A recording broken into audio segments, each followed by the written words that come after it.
Dark Horse, la editorial que lleva publicando los cómics de Neil Gaiman desde el año 2002, acaba de anunciar el 25 de enero que dejará de editar los trabajos de este guionista por sus acusaciones de abusador y violín.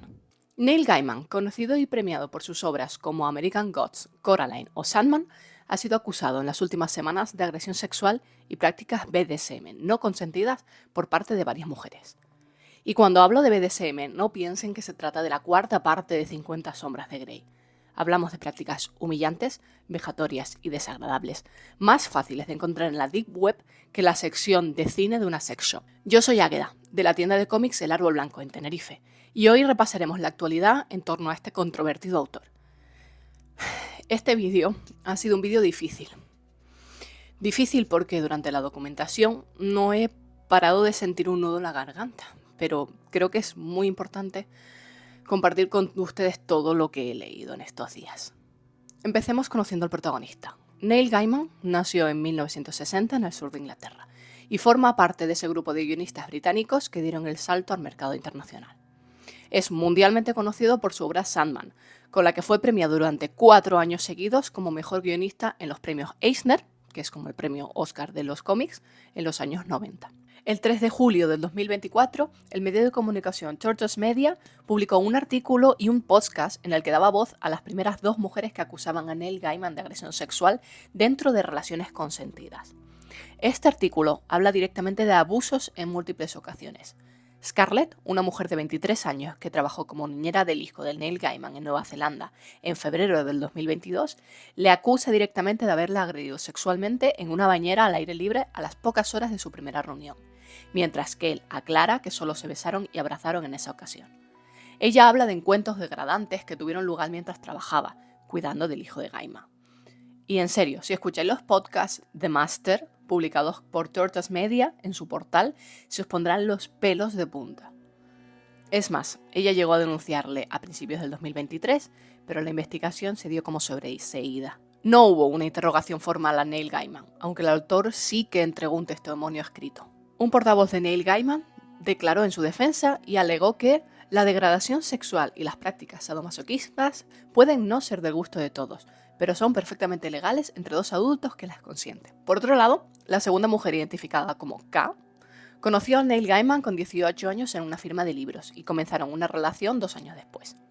En esta relación, ella la acusa de haberle sometido a relaciones BDSM en las que no disfrutaba y de las que no quería realizar.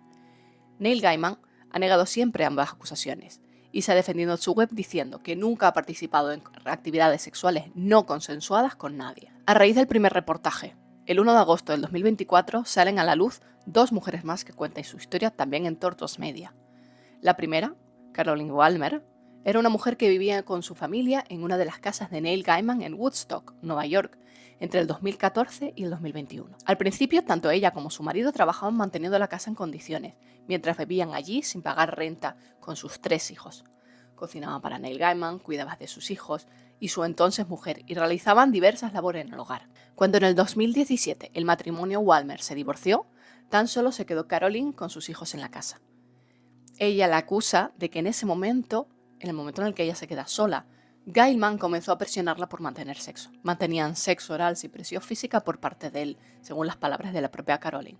Pero ella temía perder su casa. Walmer decía que cada vez que ella se mostraba reticente a esos encuentros sexuales, Neil Gaiman le decía que quería que dejara la casa donde vivía, con sinceridad. Toda la parte del reportaje donde Caroline explica sus encuentros sexuales con Gaiman te deja... Cuando, con la pandemia del COVID-19, Gaiman dejó la vivienda de Woodstock para pasar la cuarentena en otro lugar, él comenzó a enviarle fotos y vídeos sexuales a ella y pedirle vídeos suyos a cambio. En algún momento ella decidió no continuar con el sexting y en junio del 2021 el gerente comercial de Neil Gaiman le pidió que desalojaran la propiedad antes de final de año. Además, le ofreció $5.000 de indemnización a cambio de firmar un documento de confidencialidad. No lo firmó. Caroline Walmer tuvo que ser tratada todos esos meses por estrés y depresión. El 9 de diciembre de ese año, ella envió un mail al gerente comercial de Neil Gaiman diciendo, y abro comillas, para llegar a una cantidad que creo que justifica la firma de un comunicado que en esencia me quita posibilidad de hablar libremente sobre lo que pasé, $300.000 es lo que se me ha ocurrido. 150 por los problemas de vivienda y 150 para el problema sexual. algo en lo que estoy tratando de aceptar y la terapia sola ya está costando una fortuna. Finalmente, el acuerdo fue cerrado por $275.000 y el contrato de confidencialidad, llamado NDA, fue firmado. Este NDA dice que Walmer no puede hacer acusaciones ni en privado ni en público sobre Gaiman, y en el caso de que un tribunal le pidiera a ella que declarara, ella debe avisar con antelación y defender a Neil Gaiman. Sin embargo, los tribunales de Nueva York han anulado los NDA al considerarlos contratos abusivos que pretenden frustrar investigaciones legales. Y por ello, Caroline Walmer decidió exponer públicamente su caso, tras leer el de otras afectadas. La cuarta mujer es Julia Hobsbawm, que en 1986 tuvo una reunión con Neil Gaiman, y él se abalanzó sobre ella y la besó sin su consentimiento. Tras ella retorcerse, se separaron, y la relación no continuó. Neil Gaiman se defiende de ese encuentro argumentando que en esos años él no era más que un joven que leía mal una situación, y cuando vio que ella no estaba receptiva, paró. Es el primer caso que se tiene constancia y también la vez en la que él era más joven. La quinta acusación surgió apenas unos días después. El 27 de agosto, Tortoise Media publicaba el caso de Claire, nombre falso, una fan a la que en 2013 Neil Gaiman invitó a su autobús en medio de una gira de libros por Estados Unidos. En la parte trasera del autobús había una cama, donde se sentaron, y en la que Gaiman comenzó a besar a Claire. Se puso sobre ella y comenzó a tocarla debajo del vestido. Ella al parecer se negó a mantener relaciones, y el contacto entre ellos terminó. 10 años después, Claire y Gaiman mantuvieron 2 llamadas telefónicas en las que hablaban del trauma que supuso esta situación para ella. Tortoise Media dice haber escuchado las grabaciones, donde Gaiman confiesa sus malos actos y ofrece a pagar a Claire $60.000 para cubrir el costo de su terapia, además de prometer hacer una donación fuerte a un centro de crisis de violación donde una vez trabajó. Y así, hasta llegar a día de hoy, 14 mujeres que han expuesto públicamente relaciones que han mantenido con Neil Gaiman y que consideran abusivas. El 13 de enero, Vulture, una sección de entretenimiento relacionada con el cine del New York Magazine, publicó el testimonio de 4 mujeres más. Neil Gaiman ha negado rotundamente todas estas acusaciones de actividad sexual no consensuada, aunque no ha negado la existencia de relaciones con estas mujeres. Simplemente se ha defendido argumentando que todas sus relaciones siempre han sido cuando las 2 personas querían. En su blog personal, el 14 de enero, hace una reflexión donde reconoce que puede haber actuado de forma irresponsable con su entorno. Comillas, no estaba emocionalmente disponible mientras estaba sexualmente disponible, centrando en mí mismo y no tan reflexivo como podía o debería haber sido. Obviamente fui descuidado con los corazones y sentimientos de las personas, y eso es algo que realmente lamento profundamente. Fui egoísta de mi parte.